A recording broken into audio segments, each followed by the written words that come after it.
ನಮ್ಮ social psychology ಅಂತ ಒಂದುಂಟು. ರಿಲೇಶನ್ಶಿಪ್ಗಳನ್ನು ಹೇಗೆ ಮೇಂಟೈನ್ ಮಾಡಬೇಕು ಅನ್ನೋದಕ್ಕೆ ಪುಸ್ತಕಗಳು ಎಷ್ಟು ಬರ್ದಿದ್ದಾರೆ ಗೊತ್ತಿತ್ತಾ?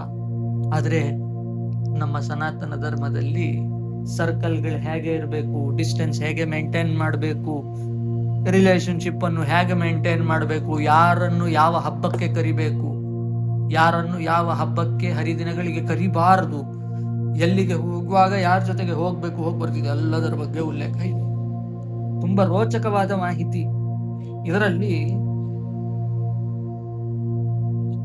5 ವಿಚಾರಗಳನ್ನ ಗೌಪ್ಯವಾಗಿಟ್ಟುಕೊಂಡು ಪ್ರೊಫೆಷನಲ್ಸ್ ಹತ್ರ ಮಾತ್ರ ಹೋಗಿ ಮಾತಾಡಬೇಕು ಅಂತ ಈ ಗ್ರಂಥದಲ್ಲಿ ಬರೆದಿದ್ದಾರೆ.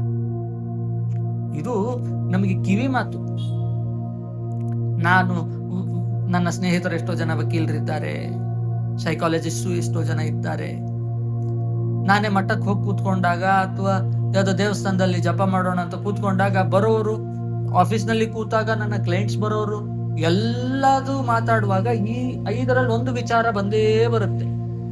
ಈ 5ನ್ನ ಅವಾಯ್ಡ್ ಮಾಡಿದ್ವಿ ಅಂದ್ರೆ ನಾವು ಸೋಷಿಯಲ್ ರಿಲೇಶನ್ಶಿಪ್, ಪರ್ಸನಲ್ ರಿಲೇಶನ್ಶಿಪ್ ಚಂದವಾಗಿ ಇಟ್ಕೊಳ್ಬಹುದು. ಇಲ್ಲ 5 ವಿಚಾರ ಏನೇನು? ಅರ್ಥ ಮತ್ತು ಅರ್ಥನಾಶ. ನಿನ್ನ ಹತ್ತಿರ ಇರುವ ದುಡ್ಡು, ಹಣ ಎಷ್ಟುಂಟು, ಇನ್ವೆಸ್ಟ್ಮೆಂಟ್ ಎಷ್ಟುಂಟು, ಡೌರಿ ಎಷ್ಟು ಕೊಡ್ತಾರಂತೆ, ಹುಡುಗ ಎಷ್ಟು ದುಡ್ದಿದ್ದಾನಂತೆ, ಹುಡುಗಂದ ಎಷ್ಟು ಪ್ರಾಪರ್ಟಿ ಇದೆ ಅಂತೆ, ಹುಡುಗಂಗೆ ಎಷ್ಟು ಜನ ಅಣ್ಣ ತಮ್ಮಂದ್ರಂತೆ, ಅಕ್ಕ ತಂಗಿಯರಂತೆ,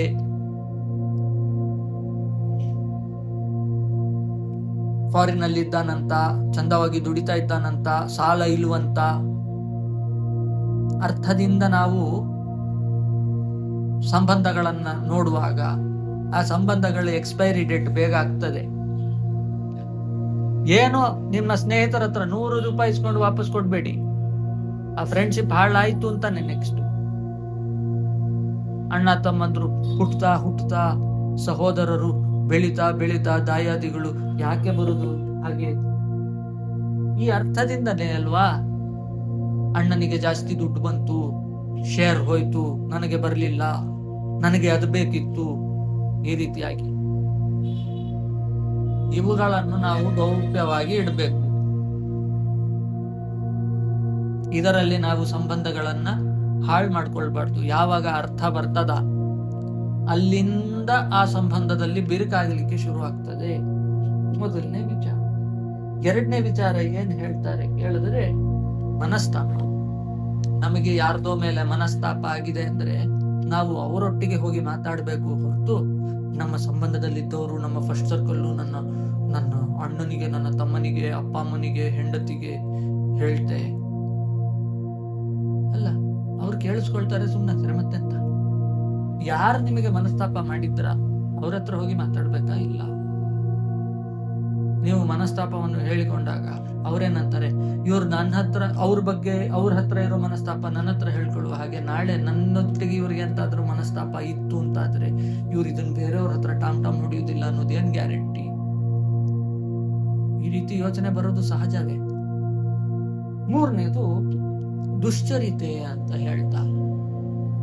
ಮನೆಯಲ್ಲಿ ಮಕ್ಕಳಿರ್ತಾರೆ, ಇದು ಯೂಶುವಲ್ ಆಗಿ ನಾವು ಮಾಡುದೇ, ನನ್ನ ಮಗ ಊಟ ಮಾಡುದಿಲ್ಲ ರೀ, ನನ್ನ ಮಗ ಓದುದಿಲ್ಲ ರೀ, ನನ್ನ ಮಗ ನಾನು ಹೇಳಿದ ಮಾತು ಕೇಳುದಿಲ್ಲ ರೀ, ಮದುವೆನೇ ಆಗಲ್ಲ ರೀ ನನ್ನ ಮಗ, ನಾನು ಎಷ್ಟು ಹುಡುಗ ತೋರಿಸ್ದೆ ನನ್ನ ಮಗಳು, ಅದೆಂತದೋ ಓದ್ಬೇಕಂತೆ, ಅವಳದೇ ಒಂದು ಸ್ಟಾರ್ಟ್ಅಪ್ ಮಾಡ್ಬೇಕಂತೆ, ಇನ್ಸ್ಟಾಗ್ರಾಮ್ ನಲ್ಲಿ ರೀಲ್ ಮಾಡಿ ಶೇರ್ ಮಾಡ್ಬೇಕಂತೆ, ನನ್ನ ಮಗಳು ತುಂಬಾ ದಪ್ಪ, ನನ್ನ ಮಗನ ತಲೆಯಲ್ಲಿ ಕೂದಲೇ ಇಲ್ಲ, ಹೊಟ್ಟೆ ಮುಂದೆ ಬಂದಿದೆ, ಎದೆ ತಟ್ಟೆ ಆಗಿದೆ. ಎಂತ ದುಶ್ಚರಿತೆಗಳನ್ನು ಹೇಳುದು ಮಾರ್ರೆ ತಂದೆ ತಾಯಿಯಾಗಿ. ಇದೆಲ್ಲವನ್ನು ಕೇಳಿ ಮಕ್ಕಳು ಏನ್ ಮಾಡ್ತಾರೆ, ಸೀಕ್ರೆಟ್ ಆಗಿ ಹೋಗಿ ತತ್ಕಾಲ್ನಲ್ಲಿ ಒಂದು ಪಾಸ್ಪೋರ್ಟ್ ಅನ್ನು ಮಾಡಿಸುದು, ಹೊರದೇಶಕ್ಕೆ ಹಾರಿ ಹೋಗ್ತಾರೆ.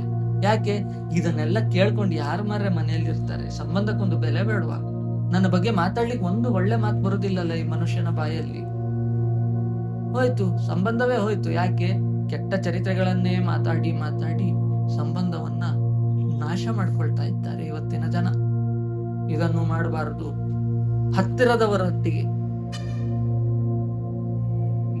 4ನೇದು ವಂಚನೆ. ಹಣ ಕೊಟ್ಟಿದ್ದನ್ನು ವಾಪಸ್ ಬರಲಿಲ್ಲ ಅನ್ನುವಾಗ ನಮಗೆ ಮೋಸ ಆಗಿದ್ದರ ಬಗ್ಗೆ ನಾವು ಎಲ್ಲರ ಹತ್ರ ಹೇಳ್ಕೊಂಡು ಓಡಾಡಬಾರ್ದು, ಹತ್ರದವ್ರ ಹತ್ರ. ಯಾಕಂದ್ರೆ ಮನುಷ್ಯ ರಾಜಸ. ದುಃಖ ಹೇಳ್ಕೊಳ್ತಾ ಇರ್ಬೇಕಾದ್ರೆ ಒಬ್ಬ ನನಗೆ ವಂಚನೆ ಆಯ್ತು ಅನ್ನುವಾಗ ಆ ಮನುಷ್ಯನ ಮನಸ್ಸು ದೈವಿಕವಾಗಿ ಸಾತ್ವಿಕವಾಗಿ ಆಗೋಗ್ತದಂತೆ. ಅಯ್ಯೋ ಹೌದಾ, ನಿನಗೆ ಹಾಗಾಗ್ತಾ ಉಂಟಾ, ಹೀಗಾಗ್ತಾ ಉಂಟಾ ಅಂತ ಕೇಳಿಸ್ಕೊಳ್ಳುವುದಂತೆ. ಆಮೇಲೆ ಅವ್ರ ಆಚೆಗೆ ಹೋದ ನಂತರದಲ್ಲಿ ರಾಜಸ ಅಲ್ಲ, ಮನುಷ್ಯನ ಮನಸ್ಸು ತಾಮಸದ ಕಡೆಗೆ ಅದೇ ತರ ವಾಲ್ತದೆ. ಯಾಕಂದ್ರೆ ಇವಾಗ ಧರ್ಮದ ಅಭ್ಯಾಸ ಮಾಡುವುದಿಲ್ಲ, ವಾಲ್ತದೆ ತಾಮಸದ ಕಡೆಗೆ. ಆಗ ಅವ ಹಾಗೆ ಮೋಸ ಹೋದದ್ದಲ್ಪ, ನಾವು ಹಾಗೆ ಮೋಸ ಮಾಡುವನ ಅವನಿಗೆ ಅಂತ ತೋಚ್ತದೆ. ಆ ಕಾರಣಕ್ಕೆ ನಾವು ನಮಗೆ ಆದಂತಹ ವಂಚನೆಗಳನ್ನು ನಮ್ಮವರ ಹತ್ತಿರದವರ ಹತ್ರ ಹೇಳಿಕೊಳ್ಳುವುದನ್ನು ಬಿಟ್ಟು ಅದಕ್ಕೆ ಸರಿಯಾಗಿ ಸಹಾಯ ಮಾಡಲಿಕ್ಕೆ ಅಂತಾನೆ ಇರುವಂತಹವರ ಹತ್ರ ಹೋಗ್ಲಿಕ್ಕೆ. 5ನೇದು ಬಹಳ ಮುಖ್ಯವಾದದ್ದು ಅಪಮಾನ. ನಮಗೆ ಆದ ಅಪಮಾನಗಳಾಗಲಿ, ನಮ್ಮಿಂದ ಆದ ಅಪಮಾನಗಳಾಗಲಿ, ನಾವು ಎಷ್ಟು ಸಾಧ್ಯವ ಅಷ್ಟು ನಮ್ಮ ಸಂಬಂಧಗಳಿಂದ ದೂರ ಇಡಬೇಕು. ಅವರನ್ನು ನಾವು ಅಪಮಾನ ಮಾಡುವುದು ಶ್ರೇಯಸ್ಸಲ್ಲ. ಅಪಮಾನ ಮಾಡಲಿಕ್ಕೆ ಕಾರಣ ಏನು? ಆಸೆ, ಕೋಪ. ಆಸೆ ಈಡೇರಿದಾಗ ಅಹಂಕಾರ ಬರ್ತದೆ, ಆಸೆ ಈಡೇರದಿದ್ದಾಗ ಕೋಪ ಬರ್ತದೆ. ಇದೆರಡು ಮಾಡುವಾಗ ಸಂಬಂಧ ಹಾಳಾಗ್ತದೆ. ಇಷ್ಟು ಚಂದವಾಗಿ ನಮ್ಮ ಸನಾತನ ಧರ್ಮದಲ್ಲಿ ಸೈಕಾಲಜಿ ಉಂಟು. ಇದನ್ನು ನಾವು ಫಾಲೋ ಮಾಡಿದಿದ್ರೆ ಇವತ್ತು ಎಷ್ಟು ಚಂದದ ಜೀವನವನ್ನ ಮಾಡಬಹುದಿತ್ತು. ದೊಡ್ಡ ದೊಡ್ಡ ಮನೆಗಳು, 16 ಕಂಬದ ಮನೆಗಳು ನುಚ್ಚು ನೂರಾಗಿ ಬಿದ್ದಿವೆ. ಸಂಕಟ ಆಗ್ತದೆ ಕೇಳುವಾಗ.